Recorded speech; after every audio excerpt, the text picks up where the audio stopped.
দাম্পত্য জীবনে সুখী হতে হলে সবর এবং শুকর এই দুইটা মূল মন্ত্রের কোনো বিকল্প পথ খোলা নেই। সেটা স্বামীর জন্য প্রযোজ্য, স্ত্রীর জন্য প্রযোজ্য। স্বামী হিসাবে আপনি স্ত্রীর অনেক অনিয়ম দেখতে পাবেন, অনেক কিছু দেখতে পাবেন, আপনার আকাঙ্ক্ষা, আপনার চাহিদা, প্রত্যাশার বিপরীত আপনাকে সবর করতে হবে। ভাইরা আমার, আমাদের প্রিয় নবী সাল্লাল্লাহু আলাইহি সাল্লামের দাম্পত্য জীবনে কিন্তু টুনটান সমস্যা হয়েছে। আপনারা মনে করতে পারেন নবী সাল্লাল্লাহু আলাইহি সাল্লামের ঘর, ওনার স্ত্রীগণ সাহাবী, তারা উম্মুল মুমিনিন, আমাদের মা, এত মর্যাদাবান মানুষ, তাদের আবার ঝামেলা হয়েছে। ভাই, দাম্পত্য জীবনে টুকটাক সমস্যা তাদেরও হয়েছে। প্রিয় নবী সাল্লাল্লাহু আলাইহি সাল্লাম নিজে একদিন বাসা ছেড়ে মসজিদে নববীতে এসে মন খারাপ করে বসেছিলেন, তিনি বাসায় যাচ্ছেন না, অভিমান করে। ওমর রাদিয়াল্লাহু তাআলা আনহু বিষয়টা বুঝতে পেরে, তার মেয়ে যেহেতু নবী সাল্লাল্লাহু আলাইহি সাল্লামের স্ত্রী, তিনি সেখানে গিয়ে ভেতরে প্রবেশ করে তার সাথে কথা বলে তথ্য উদ্ঘাটন করে সেটা মিটমাট করার ব্যবস্থা করেছেন। স্বয়ং নবী করিম সাল্লাল্লাহু আলাইহি সাল্লামের জামাতা, ইসলামের চতুর্থ খলিফা আলী রাদিয়াল্লাহু তাআলা আনহু, তার মতো এত মর্যাদাবান মানুষ, তার ঘরে স্ত্রী হিসাবে আছেন কে? মুহাম্মদ সাল্লাল্লাহু আলাইহি সাল্লামের মেয়ে, জান্নাতে নারীদের সর্দার ফাতেমা রাদিয়াল্লাহু তাআলা আনহা। এত বড় মানুষ তারা, স্বামী স্ত্রী দুইজন, দুই দিককার নেতৃত্বে, একজন যুবকদের নেতৃত্ব দিবে, আরেকজন জান্নাতি যুবতীদের, নারীদের নেতৃত্ব দিবে। এত বড় মর্যাদাবান মানুষ, তাদেরও দাম্পত্য জীবনে কিন্তু টুনটান হয়েছে। একবার আলী রাদিয়াল্লাহু তাআলা আনহু এসে মসজিদে টানটান হয়ে শুয়েছিলেন মাটিতে, মনটা খারাপ, ঘরে একটু হালকা ঝামেলা হয়েছে, তো এই জন্য মসজিদে নববীতে এসে মাটিতে শুয়ে আছেন। নবী করিম সাল্লাল্লাহু আলাইহি ওয়াসাল্লাম দেখে বুঝতে পেরেছেন, টের পেয়ে গেছেন যে কিছু একটা হয়েছে বাসায়। তখন তিনি জামাইকে ডেকে বললেন, কুমিয়া আবা তুরাব, এ মাটির বাপ, মাটিতে শুয়ে আছেন, এজন্য রসিকতা করে বললেন, এ মাটির বাপ, উঠো, দাঁড়াও, দেখি কি হয়েছে বলো। ভাইরা আমার, দাম্পত্য জীবনে টুকটাক সমস্যা হবেই হবে। যারা বিয়ে করেন নাই আগে থেকে প্রস্তুত থাকেন, বুকে পিঠে ছালার বস্তা সব বেঁধে রেডি থাকেন।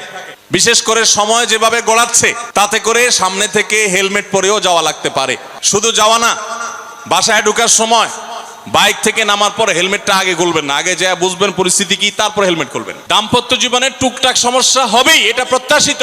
মনে রাখবেন, এই জিনিসটা যদি আপনি আগে থেকে মাথায় রাখেন, তাহলে আপনার কষ্ট অনেকখানি দূর হয়ে যাবে। আমরা অনেকে আকাশ থেকে নেমে পড়ি, কি বলে, এত বড় সাহস, এই কথা বলতে পারে। কেন ভাই আশ্চর্য হচ্ছেন কেন? এর চেয়ে বেশি কথা বলতে পারে। মাথা বাড়ি মারছে, আরে ভাই ছুরি মারে নাই যে শুকর আদায় করে, বুঝেন নাই কথা? একই কথা বোনদের জন্য প্রযোজ্য। আমার মা বোন যারা শুনছেন তাদেরকেও বলছি, আপনার স্বামীর একটা কথা শুনে আপনি আকাশ থেকে নেমে পড়ছেন, আকাশ ভেঙে পড়ছে মাথার উপরে, কি এটা বললো সে, আপনি ডিপ্রেসড হয়ে যাচ্ছেন। আরে বোন, ডিপ্রেসড হচ্ছেন কেন? এটা কেন? আরো শক্ত কথা আপনাকে বলতে পারে, এটা আপনি মাথায় রাখেন। কারণ দিন শেষে তিনি মানুষ, তার ভুল হতে পারে, একটা সময় তিনি তার ভুল বুঝতে পারেন।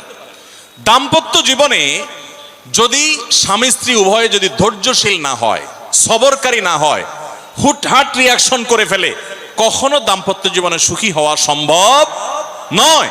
মনে রাখতে হবে, একসাথে থাকতে গেলে, দুইটা পাতিল একসাথে থাকতে গেলে টুনটান লাগে না, বাধে হয় না? আপনার কাছে যদি কেউ এসে গাল গল্প দেয়, দেখবেন অনেকে গাল গল্প দেয়। গাল গল্প দেওয়া লোক আছে না নাই? ভাই 30 বছর সংসার করেছি, জীবনে আমাদের একটা কথা হয় নাই। ডাহা মিথ্যুক, এ লোক ডাহা। আপনার 50 বছরের সংসারে কোনো বিষয় হয় না। হ্যাঁ, ঝগড়া করেন না, সেটা ভিন্ন বিষয়, কিন্তু ভিন্ন মত হবে না, দ্বিমত তৈরি হবে না, নিজেদের মধ্যে ভুল বোঝাবুঝি তৈরি হবে না, একবারও হবে না জীবনে, অসম্ভব। মুহাম্মদ সাল্লাল্লাহু আলাইহি সাল্লামের ঘরে যদি হয়ে থাকে, আলী রাদিয়াল্লাহু তাআলা ফ্যামিলিতে যদি হয়ে থাকে, সাহাবীদের ঘরে ঘরে যদি হয়ে থাকে, আপনি কে? মনে রাখবেন, এই সমস্ত ডাহা মিথ্যা কথা শুনে আপনি চিন্তা করেন, হায় হায় রে, তাহলে আমার বউটা এত ডাইনি। আর মহিলা চিন্তা করে, আমি স্বামীটা এত অমানুষ, কত বড় ডাকাত।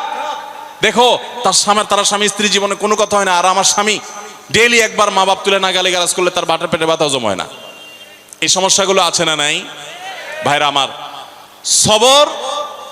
সবর করার জন্য, সবর করা সহজ হবে আগে থেকে যদি প্রস্তুত থাকেন যে এই সমস্যা হবে।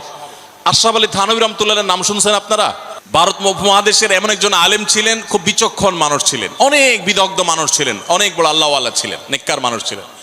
তো থানভী রাহমাতুল্লাহর কাছে এক লোক এসে বলল, হুজুর, আমার বাসায় যখনই যাই দরজাটা খুলতে দেরি, আমার মাথার উপরে আকাশ ভেঙে পড়তে দেরি নাই। যেটাই করি, বাজার করে এনে তার হাতে দিলেও রাগ, রাখলেও রাগ, আমার সাথে সারাদিন শুধু ঘেউ ঘেউ করে হুজুর, আর সহ্য করতে পারি না, আমারে কোনো দোয়া দুরুদ আমল শিখাই দেন যে আমার এই বাসার অত্যাচারটা যেন থামে।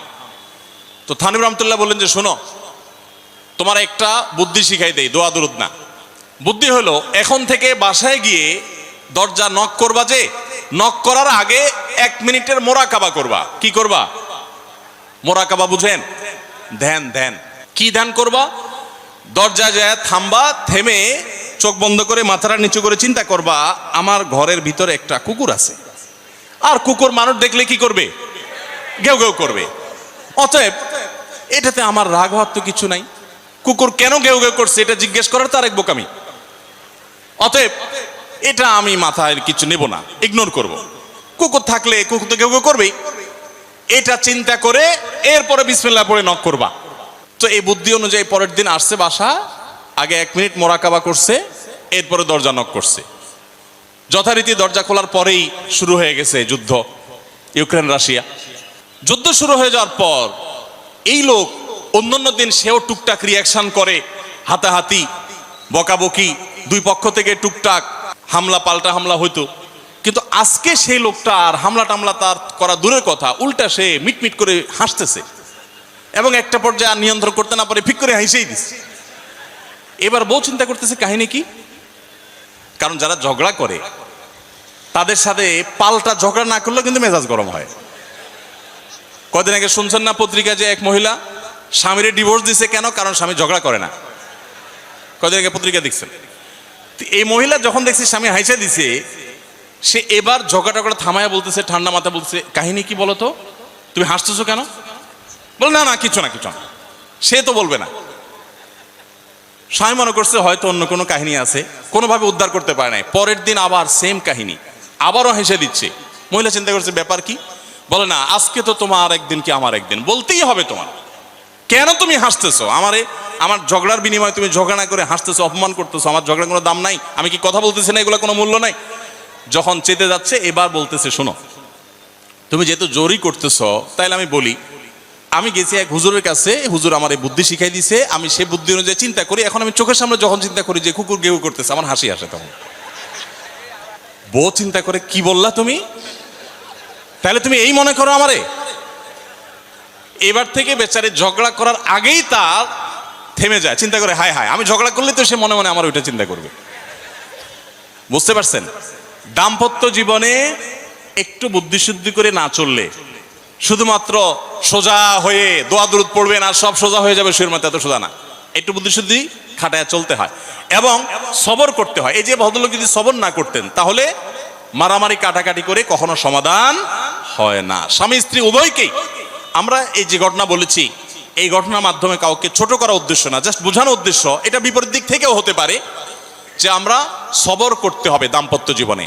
তাহলে আগে থেকে যদি এই ঘটনা বলার উদ্দেশ্য হলো যে এই ভদ্রলোক আগে থেকে যখন অপেক্ষা করছেন যে হ্যাঁ অনাকাঙ্ক্ষিত কিছু হতেই পারে, তখন এটার জন্য প্রস্তুত থাকার কারণে আর তার ঝামেলা বাড়ে নাই, বরং কমছে। এখন আপনি যদি আগে থেকে প্রস্তুত থাকেন, দাম্পত্য জীবন টুকটাক সমস্যা হবেই, দুই ঘরের দুইজন মানুষ একসাথ হয়েছি, বহু কিছুতে গরমিল হবে। অতএব আমরা সবর করব, ধৈর্য ধারণ করব, ভালো দিনগুলো দেখব।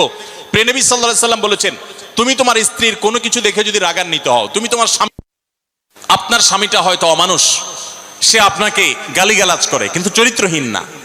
অনেকের স্বামীটা খুব ভদ্র কিন্তু চরিত্রহীন, ব্যবহার ভালো করে চরিত্রহীন, তাদের কষ্ট আপনার চাইতে কম না। অনেকের স্বামী খুব ভদ্র কিন্তু বেকার, 2 পয়সা কামাই করতে পারে না, সারাদিন ঘরে বসে বসে খায় আর শ্বশুরবাড়ি থেকে যৌতুক আইনে আইনা খায়, নিশ্চয় আপনি তার চাইতে ভালো আছেন। মানুষ এভাবে যখন ভালো দিকগুলো চিন্তা করবে, তখন তার ভিতরে শকর আসবে। তাহলে দাম্পত্য জীবনে সুখ শান্তির জন্য তৃতীয় করণীয় হলো সবর এবং শকরের চর্চা করা। আল্লাহ আমাদের সবাইকে তৌফিক